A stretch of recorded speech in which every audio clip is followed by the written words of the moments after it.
Hi everyone, welcome back to another video. I know it's been a while since I last made a video, but I've been so busy. But in today's video, I want to share with you and tell you how I am building my own brand, my own silk bedding brand. I believe in the last video I was telling you that I was going to start a side hustle, like an e-commerce business, and I have chosen to sell silk products. So for my launch, I am only going to focus on silk pillowcases because I want to start with something small and doable as well, and I want to sort of slowly build my brand and build my reputation before adding more products, if that makes sense. And we are going to start by selling on Amazon first, and then I'm going to launch my own website as well, but that is going to happen later down the track. Let's go all the way back to January this year. This is when all of this started. So I remember just scrolling on my phone back in January. I was on school holidays still, and I came across this ad about Amazon FBA, selling on Amazon. And I thought, oh, that's interesting. I think I followed the account or I saved it or something like that. Then a few days later, I see the same ad again, and I was lying down in bed scrolling on Instagram. It was an afternoon as well. It was around probably 5:30, 6 o'clock in the afternoon. I see the ad again, and there's this free course that tells you everything you need to know to sell on Amazon. So I thought, okay, let me just do the course. I guess it looks interesting, and it's been something that I've been interested in for a while. So I did that course. It was a free course, didn't have to pay anything for it. I did that course right there and then in bed, lying in bed on my phone. It was about an hour, and turns out that the person doing the course was a teacher as well, was a former teacher. They were really good at simplifying things down and really making things really clear. After the course, the person then moves on to selling their program for $3,000, and that's basically a mentoring program where they mentor you and they coach you to launch your own Amazon business, right? And I was so ready to sign up for it. At the time, I didn't really have a lot of confidence in myself that I could do it on my own. So I wanted to pay for the $3,000 program so that I would have the guidance and the accountability as well. Telling my partner about it, and he told me, like, don't pay for the course because you can find this information for free online. And at first I thought, oh, he's not being very encouraging, like he's not being very supportive, like why is he telling me not to do it? But turns out he was right, because all the information is online. You just need to be good at researching and digging, if that makes sense. But anyway, I didn't buy the course. I slept on it, and then the next day when I woke up, I felt like so much clarity and so much confidence. I was like, oh my god, I feel like I can do this. I don't even need to buy the $3,000 course. Like, I have all the steps outlined in the free course that I had done. So I can literally just get started. And then if I get stuck, then I can pay for the $3,000 program. And I do think that that's where a lot of people go wrong. A lot of people feel like a lot of people would have perhaps bought the course first and then do the course and then decide later. and or a lot of people like spend a lot of time really researching first and really need to have everything figured out before they take action. But I think that personally that's a mistake, because the more information you have as well, like the more information you have, sometimes you feel really overwhelmed with all the information you have, and then you don't know what to do with it, and then you don't end up taking action. And for me, I feel like with a free course that I did, I got just enough information to get me started. The information that I had available to me at that time was just the right amount of information to make me feel confident that I could start, but it wasn't too much that I felt overwhelmed. So step number 1 was to actually select a product to sell. And I remember spending the whole day on a Sunday. Literally, this took the whole day, guys. I am just about to start brainstorming ideas for an e-commerce business. So basically, I'm trying to find ideas for products that I can sell online to an Australian market, because, well, obviously I live in Australia and I'm trying to sell on Amazon Australia. So I'm going to start brainstorming. I want to basically sell products that I am interested in myself, things that I would use myself, and things that I understand, if that makes sense. So for example, I'm a powerlifter, for example, so I want to think of products that a powerlifter would use or need.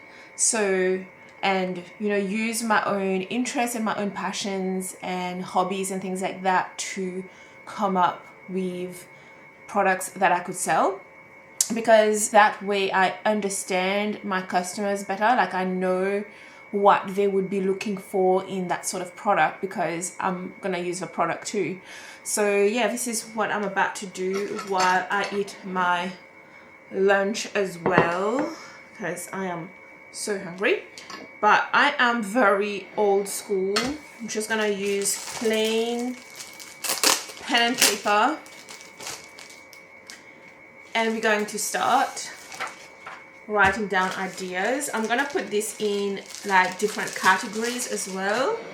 So I'm gonna start by writing down the categories. You can see what I'm doing. Oh, I should probably eat is rice and curry and eggplant. I meal prep ages ago. So I'm gonna start by writing different categories, and I'm going to brainstorm ideas of products that I could sell within each category, if that makes sense. So I'm gonna start with my hobbies, my interests, and then I'm going to put a category, things that are Australia specific. Like, for example, I know that like in summer it gets really, really hot here, and a lot of people like to buy those inflatable swimming pools. And I know that because I used to have one of them, but I've never used it myself. And then I tried to sell it on eBay, and it sold. Literally, like, I put it on eBay and it sold within like the same day that I put it on. So there was like a huge demand for it. And I remember it being summer, a hot day, and someone bought it so that their kids could play in the pool in their backyard on a hot day. So, things like that there's demand for it, and it's Australia specific as well, because we have really, really hot summers here, like ridiculous. Like even today it's 40 degrees here in Melbourne. So things that are Australia specific and seasonal, like certain seasons people buy certain things. So like, yeah, I could sell products per season, and then when that season die off, then I sell a different product for a different season, if that makes sense. I wanted to sell hats that were lined with silk or satin so that people wouldn't get hat hair, because I've seen so many people take off their hats and it's all like messed up and frizzy and stuff, and I wanted to create a hat that wouldn't do that. But unfortunately, there wasn't really a whole lot of demand for that product. So I decided to park that idea. I'm not saying I'm not going to go ahead with that idea. Maybe later on down the track, I might pursue that. But for now, I really wanted to go ahead with something that I knew was gonna be successful, you know? So I instead went with silk pillowcases, and there were definitely demand for that product. I used a software, and by the way, this was in the course as well. So there's this software that I use to perform market research. When you look things up on Google Chrome, the software will tell you how many people are looking for this item. And this is basically a proxy for how much demand there is for that particular product, if that makes sense. So this is when I discovered that, oh my God, there's demand for silk pillowcases in Australia is not bad. So once I had decided that I was going to sell silk pillowcases, I contacted 14 different suppliers in China. That process of talking to suppliers were incredibly frustrating, because I was basically trying to find out about the quality of a silk. So I would be asking them questions such as, where do you source your silk from? What kind of processes do you use to harvest the silk? How do you make the fabric? Like, I was asking them a lot of technical questions, and I wasn't getting much out of them, which I understand. Like, they don't want somebody to come and ask them questions and somebody to copy them, if that makes sense. So they weren't really giving me the answers that I needed from them, from any of the suppliers. Like, all 14 of them were really vague in the way they were answering. And it took me, I think, 2 weeks to figure out that this wasn't necessarily the best way to approach this. And I guess if I had paid $3,000 for the program, right, they would have taught me this stuff through the program, I'm guessing. But because I was learning on the fly, basically, I just didn't know. So it took me about 2 weeks to work out that, okay, this is not working. Literally spent 2 weeks talking to 14 different suppliers, and it wasn't going anywhere. And it was incredibly frustrating.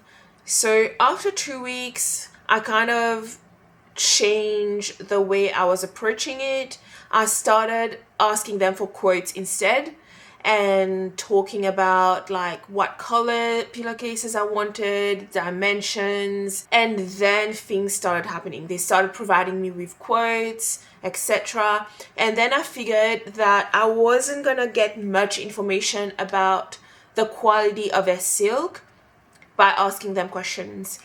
Like, I had to order samples from them. I ordered samples from 3 different suppliers. By that time, I had narrowed down the suppliers as well. Like, people who were like super duper vague in the way they were responding, I was like, okay, I'm not dealing with that supplier, because they're going to be a nightmare later on down the track. And I also went with companies that were vertically fully integrated companies. What this means is that I went with suppliers that were doing everything under one roof. So they would farm the silkworms, they would harvest the silk, they would make the fabric themselves, and they would dye the fabric, and they would make the final product. Everything done under one big company. That way they have more control over the quality at every stage of a process. Whereas other suppliers that were purchasing the silk elsewhere and then making the pillowcases, they have less control over the quality. So I actually spent over $300 on samples from those 3 different suppliers combined. And I definitely feel like I could have saved money here, because what I ended up doing is order 2 samples from each supplier.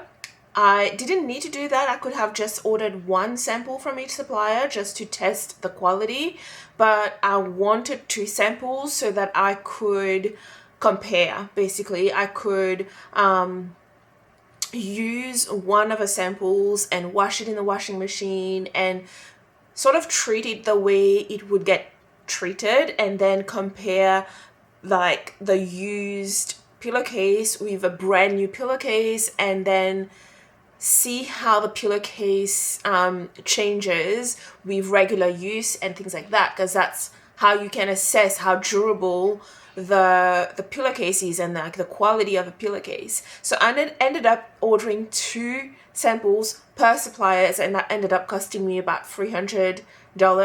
I feel like I didn't need to order samples from 3 different suppliers. One of the suppliers made my samples like within 2 to 3 days of me paying them, and I received those samples literally within 7 days of me ordering those samples. And I ended up actually going with that supplier as well, because they were really good with communication as well. Like, I was communicating with them the whole time, and they were responding really quickly. Like, literally they always respond within 24 hours. And so that's a good sign, because you want to be working with suppliers that communicate. Whereas with the 2 other suppliers, not only their responses were always like super duper vague, but they would take a lot longer to get back to me. And secondly, these 2 suppliers had told me that my samples would arrive within 7 days, but they didn't ship my samples for like at least 2 weeks. And during that time, I was messaging them and asking them like, okay, are you sending the samples? Like, what's happening? Can you give me an update?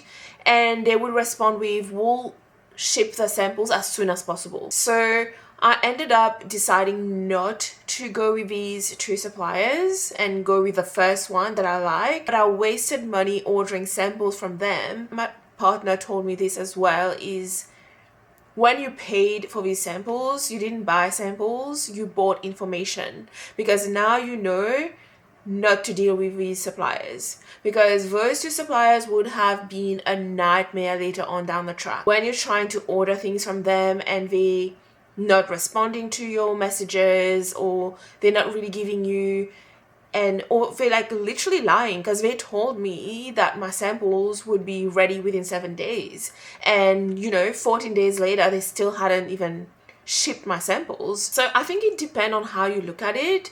I guess I did spend money on those samples, but I didn't end up going with those suppliers. So I guess in that sense, it's a little bit of a waste of money. But at the same time, if I didn't order samples from these 2 suppliers, I wouldn't know what they like to work with. So there's that. So when I received samples from the first supplier, I was really excited, and the samples looked really good. Like, silk looks so good. It has this natural shine in the fabric. It looks good. It looks really good. So yeah, I ended up receiving those. I inspected the pillowcase carefully. Like, I basically turned them inside out, inspect the stitching, like open and close the zipper, make sure it's smooth. Then I washed the pillowcase in the washing machine based on the manufacturer's instructions. The only thing I didn't do exactly like the manufacturer said, I didn't use a silk specific detergent, but I did use a delicate detergent, which I tested the pH of that detergent just to make sure, it's not extremely alkaline or extremely acidic, because that would damage the pillowcase. And I wanted to make sure that I'm using the right detergent, because I didn't want to wash the pillowcase and damage the pillowcase and then blame the supplier for it, because it's my fault, you know. So I wanted to make sure. So I actually got pH strips from Amazon, and I tested the detergent before using it, and it was a pH of 8, which is not ideal, but it's not like, it's not gonna mess up, it's not gonna ruin the silk, if that makes sense. So I ended up using that detergent. That's like a delicate wool detergent that I normally use, but it was fine. Like, the pillowcases came out fine.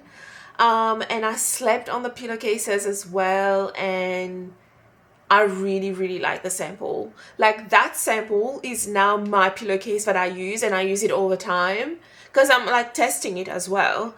But it's become my favorite pillowcase, and I don't even want to use my other pillowcase now because this one feels so much nicer. It's like so smooth, and it feels so comforting on your skin. I'm really, really happy with the quality of that pillowcase, so I decided to go ahead and go with that supplier. I had to then come up with names for my brand, and that was actually a lot harder than I thought, because I thought, oh, I'm just coming up with a name for a brand. How hard can that be? But oh my god, trust me, that was really, really difficult. I ended up asking ChatGPT to come up with 30 ideas of brand names that aren't already registered, and ChatGPT would come up with, 30 names, and I didn't like any of them. I'd be like looking at all these names, and I'm like, no, I don't like any of them. And it took me a while to come up with a brand name, and now, like, literally took me 5 days of working on this to come up with a name eventually. I'm not going to share what that is until launch day. Once I had a name for my brand, I was able to like make a logo. So I customized the pillowcases and ordered more samples. The other thing I had to do as well was register my brand name with IP Australia so that nobody else obviously can copy the name and use that name. But also, when I sell on Amazon, it helps to have IP, like your IP, like a trademark basically, and I get certain benefits when I sell on Amazon as well. Currently, I am waiting for my custom pillowcase samples to arrive. Now, those samples will be very, very close to the final product that I'm going to sell. They're going to have all the customizations that I want, the exact sizes that I want for the pillowcases, the label, like the logo on the pillowcases, the packaging, everything. So if I'm happy with the samples, then I'm going to put in an order for bulk production basically and get it shipped to Australia. If I feel like the samples need a bit more work and a bit more customization, then I guess that's going to be annoying. I guess I'm going to have to go for like a second round of customization, but hopefully it won't come to that, hopefully. But we'll see. I'm still waiting for the samples to arrive. And that is basically where I'm at currently. Thank you so much for watching this video. I hope that you guys have enjoyed this video, and if you want to see the next chapter of this journey, give me a follow, and this video should be out soon. Thank you. Bye.